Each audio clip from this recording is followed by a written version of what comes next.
வணக்கம் மாஸ்டர்.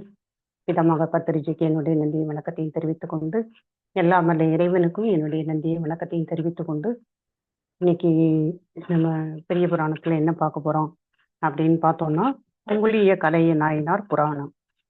அதாவது கடவுரீர் கலையன்றன் அடியார்க்கும் அடியேன், காவிரி நதி பாய்ந்து வளம் பெறுவது பொன்னி நாடு, வானவரும் காமுறுமாறு எல்லா நலங்களும் ஒருங்கே அமைய பெற்றது அச்சோழ நாடு அப்படின்னு சோழ நாட்டை பத்தி நமக்கு சொல்றாங்க. வானவர் காமுறுமாறு எல்லா நலங்களும் ஒருங்கே அமைய பெற்றது அச்சோழ நாடு. என் நாட்டினும் சிறந்த அந்நாட்டில் திருக்கடவூர் என்ற ஒரு திருத்தலம் உண்டு. அப்ப எல்லாருக்கும் திருக்கடவூர் அப்படிங்கிற அந்த ஊர் இருக்கு தெரியும் இல்லையா? அந்த திருத்தலம் உண்டு. கூற்றை உதைத்த குன்றவில்லியார் எழுந்தருளி இருக்கும் புனிதமான தலம். தென்தன்மை பூண்ட அந்தணர்கள் பலர் அங்கு வாழ்ந்தனர். தென்தன்மை பூண்ட அந்தணர்கள் பலர் அங்கு வாழ்ந்தனர் அப்படின்னு சொல்லி நான் ஒரு பாட்டு வேற அங்க கொடுத்துருக்காங்க. உழவர் பயிலும் பண்ணையில் மருத பாடலும், மறைக்கிழவர் பயிலும் இடங்களில் சாமப்பாடலும் அங்கு முழங்கும் அப்படின்னு சொல்றாங்க. எருமைகள் சொரியும் பாலினால் தடாகங்களில் தாமரை தீம்பால் மனம் கமலும், வேள்வி சாலையில் ஒதுங்கும் அந்த மேகங்களில் ஆகூதி புகை மனம் கமலும் அப்படின்னு அந்த ஊர்ல உள்ளதை பத்தி இங்க நமக்கு எடுத்து சொல்றாங்க. திருவளர் பதியாகிய திருக்கடவூரில் கலையனார் என்ற பெரியவர் வாழ்ந்தார். அப்ப திருக்கடவூர்ல தான் இந்த கலையனார் அப்படிங்கிற பெரியவர் வாழ்ந்தாரு. அவர் அந்தணர் திருமரபில் வந்தவர். கங்கை சூடிய மங்கை பாகன் மலரடியை இடையராது சிந்தித்து அழல் இடைப்பட்ட மெழுகு போல் உள்ளம் உருகும் அன்பு மிக்கவர் அப்படின்னு சொல்றாங்க. அப்ப அவர் அந்தணர் திருமரபுல வந்திருக்கிறாரு. திருக்கடவூர்ல கலையனார் அப்படிங்கிற பெரியவர் வந்து வாழ்ந்திருக்கிறாங்க. கங்கை சூடிய மங்கை பாகன் மலரடியை இடையராது அவர் சிந்தித்து அழலிடைப்பட்ட மெழுகு போல உள்ளம் உருகும் அன்பு மிக்கவராக இருந்திருக்கிறாரு. ஒழுக்கத்தால் உயர்ந்தவர். பாலனை ஆட்கொண்டு காலனை உதைத்த மாலையின் காணாத மணிகண்டராகிய அமிர்த கடேச பெருமானுடைய ஆலயத்தில் சாலமும் கமல சீலமுடன் நாடோறும் பொங்கலிய தூபமிடும் அந்த திருத்துண்டினை அன்புடன் அவர் செய்து வந்தார். அப்ப அந்த பாலனை ஆட்கொண்டு இப்போ நமக்கு இந்த மார்க்கணியின் கதை எல்லாத்தையும் தெரிஞ்சிருக்க முடியும். அந்த பாலனை ஆட்கொண்டு காலனை உதைத்த மாலையின் காணாத மணிகண்டராகிய அமிர்த கடேச பெருமானுடைய அந்த ஆலயத்தில் தாளவும் கமல சீலமுடன் நாள்தோறும் பொங்கலிய தூவமிடும் திருத்துண்டினை நம்முடைய கலையனார் அன்போடு செய்து வர்றாங்க. வறுமையாகிய சிறுமை வந்த போதும் அடியார்கள் தங்கள் திருத்தொண்டினை விடாது முன்னிலும் சிறப்பாகவே அவர் புரிவார் அப்படின்னு சொல்றாங்க. வறுமையாகிய சிறுமை வந்த போதும் அடியார்கள் தங்கள் திருத்தொண்டினை விடாது முன்னிலும் சிறப்பாக அவங்க புரிந்துட்டு வந்திருக்கிறாங்க. இத்திறத்தினை உலகரின் துய்யும் பொருட்டு கலையனாருக்கு வறுமை வந்து எய்தியது. அப்ப இத்திறத்தனை உலகரின் துய்யும் பொருட்டு எல்லாருக்கும் தெரிவிக்கும் பொருட்டு இந்த கலையனாருக்கு வறுமை வந்து எய்தியதாக சொல்றாங்க. திருவருளால் வந்த வறுமையை அவர் பெருமையாகவே நினைந்தார். தமது தூப பணியை தவறாது அவர் புரிந்து கொண்டு இருந்தார். நாள் செல்ல செல்ல வறுமையும் அதிகரித்தது. அதனால் நல்ல நிலங்கள் எல்லாவற்றையும் அவர் விற்றார். பின்னர் அடிமைகளையும் விற்றார். வீட்டில் உள்ள அசையும் பொருட்களையும் விற்றார். பசியினால் சுத்தமும் மக்களும் பெரிதும் துன்புற்றார்கள். அப்ப அவருக்கு வறுமை வந்ததுனால அவருடைய எல்லா நிலபலங்கள் எல்லாத்தையும் வித்திருக்கிறாரு. வீட்டில் உள்ள அசையும் பொருளாதையும் எல்லாத்தையுமே அவர் வித்துட்டாரு. பசியினால சுற்றமும் மக்களும் அங்கு அவதிக்கு உள்ளாகி இருக்கிறாங்க. 2 நாட்களாக உணவின்றி வாடுவார் ஆயினார்கள்.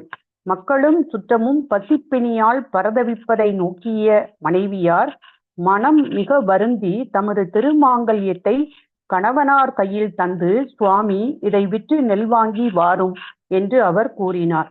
அப்ப 2 நாளா அவங்க பசியா இருக்காங்க, உணவின்றி வாடுகிறாங்க. அதனால அவங்க ஒய்ஃபு திருமங்கல்யத்தை ஒரு கலையனார் கையில கொடுத்து இதை வித்து நீங்க நெல்லை வாங்கிட்டு வாங்கன்னு சொல்லி அந்த அம்மா அனுப்புறாங்க. மனைவியார் தந்த தாலியை பெற்றுக்கொண்டு கலையனார் நெல் வாங்கும் பொருட்டு சென்றார். வழியில் ஒரு வணிகன் ஒப்பில்லாத குங்குளிய பொடியினை கொண்டு வந்தான். அப்போ அவரு மனைவி கொடுத்த தாலியை பெற்றுக்கொண்டு நெல் வாங்குறதுக்கு தான் அவர் போறாரு. ஆனா வழியில ஒரு வணிகன் அந்த ஒப்பில்லாத அந்த குங்குளிய பொதியினை அவர் கொண்டு வரான். அந்த வணிகன் வந்து கொண்டு வராரு. நாயனார் அவனை நோக்கி இது என்ன பொதி என்று வினவினார். அவன் இது குங்குளியம் என்றான். அது கேட்ட கலையனார் அகமும் முகமும் மலர்ந்தார். அப்ப அதுக்கு குங்குளியம்னு சொன்னோடனே இவருக்கு ஒரே சந்தோஷம் ஆயிட்டு.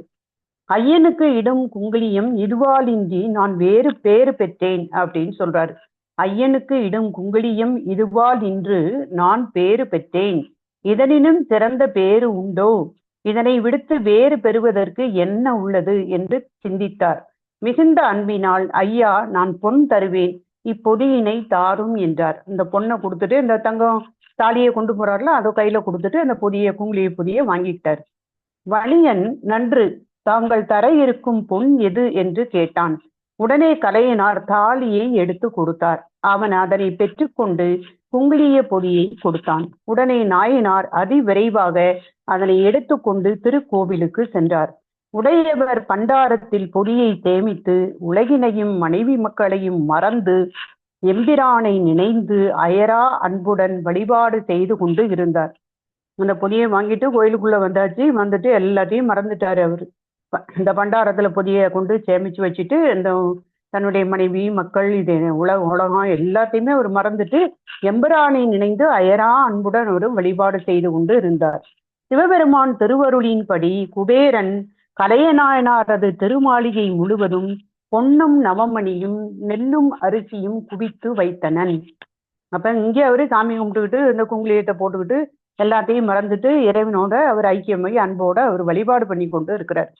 சிவபெருமானுடைய திருவருளின்படி அங்க குபேரன் என்ன பண்றாரு, கலையநாயனாரது திருமாளிகை முழுவதும் பொன்னும் நவமணியும் நெல்லும் அரிசியும் குவித்து வைத்தனன். பசியினால் களைத்து துயிலும் அம்மையார் கனவில் இறைவர் எழுந்தருளி வந்து தமது திருவருளால் செல்வம் நிறைந்த தன்மையை உணர்த்தி அருளினார். அந்த அம்மாவுடைய கனவுல வந்து இறைவர் வந்து சொல்றாரு, இந்த விஷயத்த சொல்றாங்க. அம்மையார் எழுந்து திருவருட் செயலை எண்ணி வீடு முழுவதும் பொன்னும் அரிசியும் நெல்லுமாக குவிந்திருக்க கண்டு கைகுவித்து திருவருளை வியந்து போற்றினார். விடியற்காலை ஆதலினால் முழுகி சமையல் அறைக்குச் சென்று கணவனாருக்கு திருவமுது சமைப்பார் ஆயினார். இப்ப காலையில எழுந்தோன்னா குளிச்சுட்டு அவங்க சமையல் பண்ணி கணவனாருக்கு திருவமுது சமைப்பார் ஆயினர். காலனை செற்ற கண்ணுதற் கடவுள் கலையனார்பால் அன்பனே சாலமும் பசித்திருக்கின்றனை திருமணைக்கு சென்று பால் அன்னம் புசித்து பருவரல் தீர்க என்று அருளி செய்தனர். ஸோ காலனை செற்ற கண்ணுதற் கடவுள் கலையனார்பால் அவர்கிட்ட வந்து என்ன சொல்றாரு, அன்பனே சாலமும் நீ பசிச்சிருக்க, அதனால திருமணைக்கு நீ சென்று இந்த பாலெண்ணம் புசித்து பருவரல் தீர்க, உன்னுடைய பசியை தீர்க்க அப்படின்னு சொல்லி அருள் செய்கிறார். கலையனார் எம்பெருமான் ஆணையை கேட்டு கைகூப்பி வணங்கினார். இறைவர் ஆணையை மறுக்க அஞ்சி திருக்கோவிலினின்றும் புறப்பட்டு மாட வீதியில் உள்ள தமது திருமனையினை அவர் சேர்ந்தார். அதை கேட்டுட்டு அவர் வந்து போறார். இல்லத்தில் சென்றவர் இரு நிதி குவியல்கள் சேர்ந்த செல்வத்தை கண்டார். ஏன்னா அங்க குபேரனுடைய ஒரு அருள்னால எல்லாமே அங்க வந்து செல்வங்கள் குவிக்கப்பட்டிருக்கு. அதை பார்த்தோன்னே இவர் என்ன பண்றாரு, அவர் பார்த்துட்டு அவருக்கு ரொம்ப தகிப்பா இருக்குது. இல்லத்தில் சென்றவர் இரு நிதி குவியல்கள், அந்த போன தடவை சொன்னாங்க மேடம், அந்த இதுதான் நினைக்கிறேன், இரு நிதி குவியல்கள் சேர்ந்த அந்த செல்வத்தை அவர் வந்து பார்க்கிறாரு. திருமாங்கல்யத்துடன் திகழும் மனைவியாரை நோக்கி வில்லொத்த நுதலாய் இந்த விளைவெல்லாம் என்கொள் என்று வினாவினார். அம்மையார் அவரை தொழுது அல்லொத்த கண்டன் எம்மான் அருளினால் வந்தது என்றார். நாயனார் அது கேட்டு என்னையும் ஒரு பொருளாக ஆட்கொண்ட எந்தை எம்பெருமான் ஈசன் திருவருள் இருந்தவாறு என்னே என்று கைகூப்பி அவர் வணங்கினார். அப்ப அந்த அம்மா சொல்றாங்க எல்லாமே அவருடைய திருவருளால நமக்கு வந்து கிடைச்சிருக்கு அப்படின்னு அவங்க சொல்றாங்க. நாயனாரும் அதை கேட்டு என்னையும் ஒரு பொருளா ஆட்கொண்டு எந்த எம்பெருமான் ஈசன் திருவருள் எனக்கு புரிஞ்சிருக்காரு அப்படின்னு சொல்லி கைகூப்பி வணங்குறாங்க. திருவின் மிக்க உருவுடைய மனைவியார் பரிகடம் திருத்தி அமைத்து சிவபெருமானுடைய அன்பர்களுடன் கணவனாரை தீபமும் மலரும் கொண்டு வழிபட்டு இனிய உணவு படைத்து ஊட்டினார். அடியார்களுடன் கலையனார் உண்டு இன்புற்றார். ஊர்தோறும் பதிகொண்டும் உயிக்கும் ஒருவனது அருளினாலே எய்திய அந்த செல்வத்தை உடைய நாயனார் சிறப்புமிக்க அன்னம், நல்ல கறி, பால், தயிர், நெய் முதலியவைகளை அடியாருக்கு படைத்து பசியாற்றி வருவார் ஆயினார். ஏன்னா நிறைய செல்வம் எல்லாமே இப்ப அவங்களுக்கு கிடைச்சிட்டு, ஸோ அந்த அப்படிப்பட்ட செல்வத்தை எய்திய நாயனார் இந்த அடியார்களுக்கு எல்லாமே அன்னம், நல்ல பால், தயிர், நெய் எல்லா சாப்பாடுலாம் அவர் கொடுத்துட்டு வர்றாரு. திருப்பனந்தாள் என்னும் திருத்தலத்தில் தாடகை அம்மையின் பொருட்டு சிவலிங்கம் சாய்ந்தது. திருப்பனந்தாள் அப்படிங்கிற அந்த திருத்தலத்துல தாடகை அம்மையின் பொருட்டு அந்த சிவலிங்கம் சாய்ந்தது அப்படின்னு சொல்றாங்க. அத்திருமேனியை நேர்பட செய்து வணங்க வேண்டும் என்று அரசன் அன்பு கொண்டான். அந்த கோவில்ல அந்த திருத்தலத்துல தாடகை அம்மையினுடைய பொருட்டு அந்த சிவலிங்கம் அந்த சாய்ஞ்சு கிடக்குது, அந்த திருமணியை நேர்பட வச்சு வணங்கணும்னு சொல்லி அந்த அரசர் விரும்புறாரு, அன்பு கொண்டார். சிவலிங்க திருமேனியில் பூங்கச்சினை சுத்தி அதன் முனையில் வலிய கயிறுகளை பூட்டி நேர்படுத்த முயன்றான். இப்ப கீழே சரிஞ்சிருக்கத நம்ம நிமித்து வைக்கிறதுக்காக அவங்க கயிறுலாம் கெட்டி அதை பூட்டி அதை நேர்படுத்த அவங்க ட்ரை பண்றாங்க, அவங்க முயற்சி பண்றாங்க. திருமேனி ஆனால் நிமிரவில்லை. அன்பின் மிகுதியால் மன்னன் வருந்தி தனது சேனைகளையும் யானைகளையும் கொண்டு இழுக்கச் செய்தான். ஏன்னா அந்த திருமேனி நேர்பட வராதனால அவங்க கயிறுலாம் கட்டி இழுத்து பார்த்தாங்க, அது நேர்படுத்த முடியல. அதனால அடுத்து அரசன் என்ன செய்யறாரு, அன்பினுடைய மிகுதியினால தன்னுடைய சேனைகள் யானைகள் இதை கொண்டு அவங்க இழுத்து நேராக அவங்க முயற்சி பண்றாங்க. அப்போதும் திருமேனி நிமிரவில்லை. அதனால் இரவும் பகலும் வருந்துவான் ஆயினான். மன்னவனது வருத்தத்தை குங்குளிய கரைய நாயனார் கேட்டார்.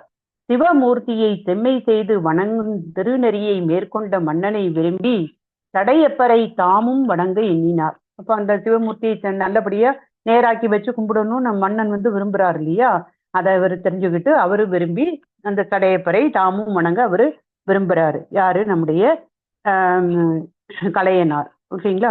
அப்போ இடையிலே உள்ள திருத்தலங்களை வணங்கி கொண்டு திருப்பனந்தாள் வந்தார். அவர் கலையனார் வாராரு. 3 உலகங்களும் உய்ய முத்தி வளர்க்கும் முத்தி 3 தீன்னு சொல்றாங்க. முத்தி வளர்க்கும் அந்தணர் வாடும் அத்திருப்பதி வந்த நாயனார் கரையில்லா காதலினால் அரசனும் ஆணையும் சேனையும் சிவலிங்க திருமேனி நேர்படாமையால் இழுத்து இழுத்து மிகவும் இழைத்து களைத்து வீழ்ந்ததை நோக்கினார். ஏன்னா இவர் கயிறு வச்சு இழுத்து பார்க்கறாரு. அரசன் ஆணை, சேனைகள், யானைகள் இதெல்லாம் வச்சு இந்த திருமேனியை அவர் நேர்பட வச்சுட்டு பார்க்கறாரு.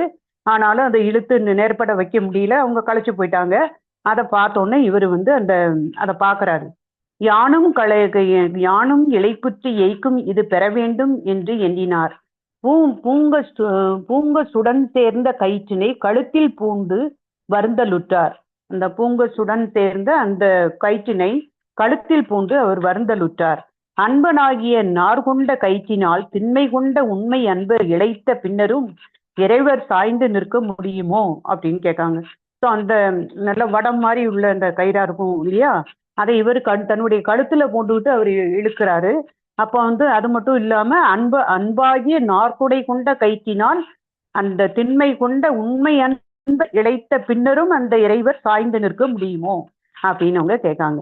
ஸோ கலையனாருடைய ஒருமைப்பாட்டின் பெருமையை கண்ட அண்ணலார் நேரே நின்றார். இப்ப கலையனார் இப்ப கழுத்துல போட்டு அந்த கயிறை போட்டு இழுத்தோன்னே அவரு அந்த அன்பின் காரணமாக அவர் நேரம் நின்றுட்டாரு அப்படின்னு சொல்றாங்க. ஸோ கலையனாருடைய ஒருமைப்பாட்டினுடைய பெருமையை கண்ட அண்ணலார் நேரே நின்றார். அமரர் ஆர்த்தனர், பூமாரி தூர்த்தனர், அரசனும் யானையும் சேனையும் கழித்தனர். திருத்தொண்டர் திருவடி மீது அரசன் விழுந்து வணங்கினான். திரிபுரம் எரிய மேரு மலையை வளைத்த எம்பிரானை நேர்நிலை காணச் செய்தீர்.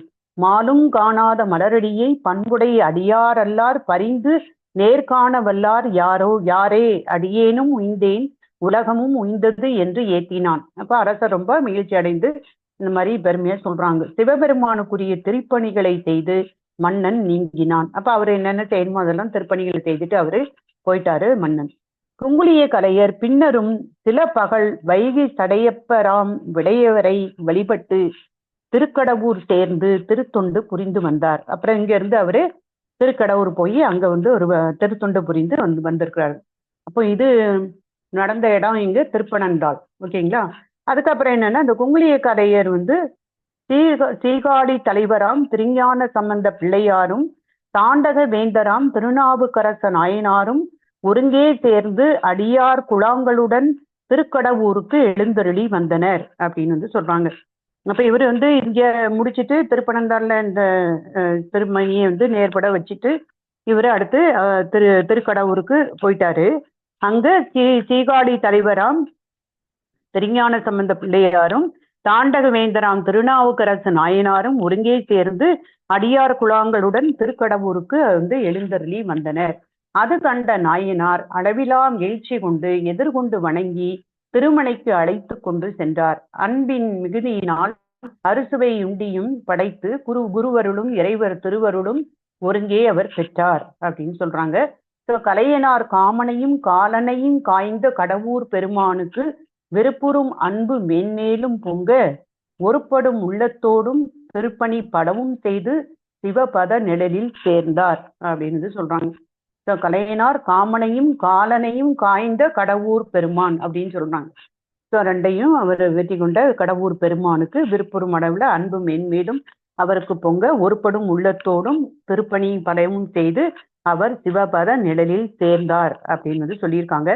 அந்த திருக்கடவூர் பத்தி இங்க என்ன சொல்றாங்கன்னா, ராதந்திர கற்பத்திலே திருமால் முதலியோர் அமிர்தத்தை குடத்தில் இட்டு தூய்மையாகிய இத்தலத்தில் உண்ணும் பொருட்டு வைத்தனர் அப்படின்னு சொல்றாங்க. ராதந்திர இந்த கர்ப்பத்திலே திருமால் முதலியோர் இந்த அமிர்தத்தை குடத்துல இட்டு தூய்மையாகிய இத்தலத்தில் உண்ணும் பொருட்டு அவங்க வச்சாங்களாம். அதுவே அமிர்த லிங்கமாக அது உருப்பெற்று ஊன்றி கொண்டது அப்படின்னு சொல்றாங்க. திருக்கடவுர்ல உள்ள அந்த லிங்கம் அமிர்த லிங்கம் அப்படின்னு சொல்றாங்க. அதுவே அமிர்த லிங்கமாக உருப்பெற்று ஊன்றி கொண்டது. ஆதலின் இத்திருத்தலம் கடவுர் கடபுரி என பெயர் பெற்றது. இறைவர் திருநாமம் அமிர்தகடேஸ்வரர் அப்படின்னு சொல்றாங்க. அப்ப அங்க இருக்கக்கூடிய இறைவனுடைய திருநாமம் அமிர்தகடேஸ்வரர் அப்படின்னு சொல்றாங்க. கடம் அப்படின்னா கலையம் அப்படின்னு சொல்றாங்க. கலையர் சுவாமி பெயர். இதுவே இத்தலத்தில் அவதரித்த நாயனாருக்கு தாய் தந்தையரால் இடம்பெற்ற திருப்பெயர் ஆயிற்று. அதனால இவருடைய பேரு இந்த மாதிரி தன்னுடைய தாய் தந்தையர் இடம்பெற்ற திருப்பெயராக இது ஆயிருக்கு அப்படின்னு சொல்றாங்க. கலையனார் அப்படின்னு சொன்னோட அந்த இது. குங்குளிய தூபம் இட்டபடியால் குங்குளிய கலைய நாயனார் எனப்பட்டனர். குங்குளிய பண்ணனால இவருடைய பேரு குங்குளிய கலைய நாயனார்னு பெயர் பெற்றிருக்காரு. பாலனுக்காக காலனை உடைத்த தலம் இது. இறைவர் செய்த 8 வீரட்டங்களில் இது ஒன்று. வீரட்டானங்களில் ஒன்று இத்தலம். இத்திருத்தலத்தில் கால சம்ஹார மூர்த்தி மிகவும் சிறப்பாக வீற்றிருக்கின்றார். அவர் திருமுன் அனுக்கிரக யமன் கும்பிட்ட வண்ணமாக நிற்கின்றனன். இப்ப மார்க்கண்டனுடைய இந்த இது தெரியும் இல்லையா, அங்க இருக்கக்கூடிய அந்த கால சம்ஹார மூர்த்தி மிகவும் சிறப்பாக வீற்றிருக்கிறாரு. அவருடைய திருமுன் அந்த அனுக்கிரக யமன் கும்பிட்ட வண்ணமாக அவன் நிற்கின்றனன். அம்பிகை திருநாமம் அபிராமி அம்மை. அமாவாசையை பௌர்ணமியாக்கிய அபிராமி பட்டர் பாடி அருளிய அபிராமி அந்தாதி மிகவும் உயர்ந்த திருவாக்கு அப்படின்னு அபிராமி அந்தாதியை பத்தி இங்க சொல்றாங்க. மனிதனுக்கு ஒழுக்கமே உயிரினும் சிறந்தது. ஒழுக்கம் விழுப்பம் தரலால் ஒழுக்கம் உயிரினும் ஓம்பப்படும் என்றார் திருவள்ளுவர். இந்நாயனார் சிவபிரானிடம் உருகிய அன்பு கூர்ந்த உள்ளத்தினராய் இருந்ததோடு ஒழுக்கம் மிக்கவராயும் அவர் வாழ்ந்தார் அப்படின்னு சொல்றாங்க. அன்பும் ஒழுக்கமும் இரு சிறைகளாம் அப்படின்னு சொல்லுவாங்க. இந்த சிறைகளால் பறந்து அடியார் அரணடி சார்வார் அப்படின்னு சொல்றாங்க. இந்த சிறைகளால் பறந்து அடியார் அரணடி சார்வார். பொய்கடின் தரத்தின் வாழ்வார் புணர்ச்சடை முடியார் கண்பர் என்று திருநீலகண்ட நாயனார் புராணத்தில் இது கூறுகின்றனர் அப்படின்னு சொல்றாங்க. இறைவருடைய திருக்கோயிலுள் தூபமிடுதல் சிறந்த பணி. அவ்வாறு அடியார்கள் இடும் தூபம் திருக்கையிலையில் அரண்பால் அது சார்கின்றது. இங்கு இடக்கூடிய இந்த தூபமானது அந்த திருக்கையிலையில இறைவன் பால் அது போய் சார்கின்றது அப்படின்னு விழுது அப்படின்னு சொல்றாங்க. அடியார்கள் வறுமையான் சிறுமையை கண்டு வருந்தார்கள். செல்வம் உள்ள போது திருத்தொண்டு புரிவது இயல்பு. வறுமை வந்துற்ற போதும் சிறிது தளராது இவர் தமது திருத்தொண்டினை புரிந்து வந்தார். நன்னிலங்களையும் அடிமைகளையும் விற்றும் சிவப்பணியை அவர் குறைவர செய்தார். 2 நாள் பட்டினியினால் மனைவி மக்கள் சுற்றம் வாடி நிற்பதை அறிந்தும் நெல் பெற சென்றவர் குங்குளிய பொடியை கண்டவுடன் அளவற்ற முயற்சி கொண்டு குங்குளியத்தை வாங்கி திருக்கோவிலுக்கு சென்ற அன்பு அளவிடற்கு அரியது. மக்களும் சுற்றமும் பசியால் வாடுவதை அறிந்த அம்மையார் அன்பினால் அவர்கள் பசியாற்றும் பொருட்டு மங்கள நூலுடன் பொருந்திய தாலியை எடுத்து கொடுத்து விற்று நெல் வாங்கி வருமாறு தந்தார். எனின் அம்மையாரது மனையறத்தின் மாண்புதான் என்னை அத்துணை வறுமையிலும் சுற்றந்தழுவும் பெற்றி வாய்க்க பெற்று இருந்தார். அதனாலன்றோ இறைவர் அம்மையார் கனவில் முதலில் தோன்றி அருள் புரிகின்றனர். செல்வத்தின் பயன் நல் விருந்தோம்புதலே. பகடு நடந்த கூழ் பல்லாரொடுங்க என்பது நாலடி. இறைவர் திருவருளால் அளவற்ற செல்வம் பெற்ற நாயனார் அதனை தாமே அனுபவியாது அப்படின்னு சொல்லி அந்த பாட்டு லைன் கொடுத்திருக்காங்க. இந்தபடி அடியவருக்கு அவர் உதவி செய்து அந்த மாகேஸ்வர பூஜை வலுவாறு அவர் புரிந்து வந்தார். செல்வம் இருந்தாலும் அந்த அளவற்ற செல்வத்தை தான் மட்டும் அனுபவிக்காம அந்த மாகேஸ்வர பூஜையை அவர் புரிந்து வந்தார். அடியவர்களுக்கு உள்ள அந்த செய்ய வேண்டிய இதெல்லாம் அவர் செய்து வராரு. அடியவருக்கு உதவி செய்யறது. பன்னெடுங்காலம் புரிந்த இப்பெரும் புண்ணியத்தின் பயனை திருஞான சம்பந்தரும் திருநாவுக்கரையரும் ஒருங்கே அமுது செய்யும் பெரும் பேச்சை அது அளித்தது அப்படின்னு சொல்றாங்க. ஸோ இங்க குங்குளிய நாயனார் அவருக்கு திருஞான சம்பந்தர் திருநாவுக்கரசருடைய அந்த அவருடைய ஆசீர்வாதம் அல்லது அவருக்கு அமுது செய்யக்கூடிய அந்த பெரும் பேரு கிடைச்சது இவர் செய்த இந்த மாகேஸ்வர பூஜையினுடைய பயன் அப்படின்னு சொல்றாங்க. அது மட்டும் இல்லாம பன்னெடுங்காலம் புரிந்த பெரும் புண்ணியத்தின் பயனும் அவங்க அதை எடுத்து சொல்றாங்க. திருப்பனந்தாளில் தாடகை என்ற அம்மை இறைவரை வழிபடும் போது திருமஞ்சன குடமெடுத்து இறைவர் திருமுடி மேல் விட தூக்கிய பொழுது சேலை அவிழ்ந்து விட்டது. திருப்பனந்தாளில் தாடகை என்ற அம்மை இறைவரை வழிபடும் போது திருமஞ்சன குடமெடுத்து இறைவர் திருமுடி மேல் விட தூக்கிய பொழுது சீலை அவிழ்ந்து விட்டது. அவிழ்ந்த சீலையை முழங்கையால் தகைந்து திருமுடி எட்டாமல் வருந்திய போது இறைவர் திருமுடி சாய்த்தனர். அத்திருவருள் உலகறிந்துய சிவலிங்க திருமேனி வளைந்தே இருந்தது. முதல்ல அந்த சிவருமானுடைய அந்த திருமேனி வளைஞ்சிருந்தது. அதை ஒரு அரசன் என்னென்னலாம் செஞ்சு இழுத்து பார்த்தான், நேர்படுத்த பார்த்தான் அப்படின்லாம் பார்த்தோம்ல. அதுக்கு இங்க ஏன் இந்த திருமேனி வளைஞ்சிதுக்குங்கிற காரணத்தை சொல்றாங்க. அந்த திருப்பனந்தாள்ல தாடகை என்ற அம்மை இறைவரை வழிபடும் போது அந்த திருமஞ்சன குடம் எடுத்து இறைவர் திருமடி விட தூங்கிய போது அவருடைய சீலை அவிழ்ந்துட்டான். அவிழ்ந்த சீலையே முழங்கையால தகைந்து திருமுடி எட்டாமல், அப்ப இதை தூக்கி வச்சுக்கிட்டு மேல எட்ட மாட்டக்கு. அவிழ்ந்த சீலையை முழங்கையால் தகைந்து திருமுடி எட்டாமல் வருந்திய போது இறைவன் அதுக்காகவே தன்னை திருமுடி சாய்த்துக்கிட்டாரு அப்படின்னு சொல்றாங்க. ஸோ அத்திருவருள் உலகரின் துய்ய சிவலிங்க திருமேனி வளைந்தே இருந்தது. சோழ மன்னர் திருமேனியை நேர்பட செய்து வணங்க அன்பு கொண்டு தானும் தன் சேனையும் ஆணையும் கயிறும் பூட்டி வரிக்கவும் சிவலிங்கம் நேர்படவில்லை. அதனை அறிந்த இவர் அந்த வருத்தத்தில் தானும் பங்கெடுத்துக் கொள்ள எண்ணினார். ஆணை சேனையால் ஆகாத காரியம் தான் செய்ய வேண்டும் என்று எண்ணினார் இல்லை. ஓகே, இதெல்லாம் முடியல, ஆனா நம்ம சரி பண்ணிடணும் அப்படின்னு அவர் நினைக்கல. ஆனா அவர் செய்த அந்த முயற்சியில தானும் பங்கு கொள்ளணும்னு நினைச்சுதான் கலையினார் அதுல வராரு. ஸோ யானும் இவ்விளைப்புற்று எய்க்கும் இது பெற வேண்டும் என்று அவர் கூறிய அன்பின் திறத்தை இங்கு நாம் உண்ண வேண்டும் அப்படின்னு சொல்றாங்க. ஸோ அன்பே கயிறாக கட்டி அவர் ஈர்த்தார். அந்த அன்புக்கு இறைவர் நேர் நின்றனர். அரசனும் அன்பினாலேயே இப்பணியை மேற்கொண்டான். ஆயினும் அவர் அன்பு முருகி வளர்ந்து முதிர்ந்த அன்பு முருகி வாங்கி கடைய முன்னிற்குமே என்ற திருவாக்கினை ஓர்க சேர்க்கரிய செய்வர் பெரியர் என்ற திருவாக்குக்கு இவர் இலக்கியமாகினார் அப்படின்னு சொல்றாங்க. அரசனும் அந்த அன்போட தான் செஞ்சிருக்கிறாரு. ஆனா அந்த அளவுக்கு உள்ள ஒரு பக்குவதை அந்த முதிர்ந்த ஒரு அன்பாக அது இல்லைங்கிற மாதிரியே சொல்றாங்க. ஸோ அரசனும் அன்பினாலேயே பணியை மேற்கொண்டான். ஆயினும் இவர் அன்பு முருகி வளர்ந்து முதிர்ந்த அன்பு அப்படின்னு சொல்றாங்க. ஸோ இவருடைய அந்த முதிர்ந்த அன்பினால அவர் அதுக்கு கட்டுப்பட்டு அவரு நேராகி திருமேனி நேர் நின்றது அப்படின்னு அதை எடுத்து நமக்கு சொல்லி முடிக்கிறாங்க மக்தஸ். அப்ப இதுதான் நமக்கு குங்குளிய கலைஞருடைய புராணம் இன்னைக்கு நம்ம பார்த்துருக்கோம். இவ்வளவு நேரம் பொறுமையா கேட்டவங்க எல்லோருக்கும் என்னுடைய நன்றியை தெரிவித்துக் கொள்கிறேன். நன்றி மக்தஸ்.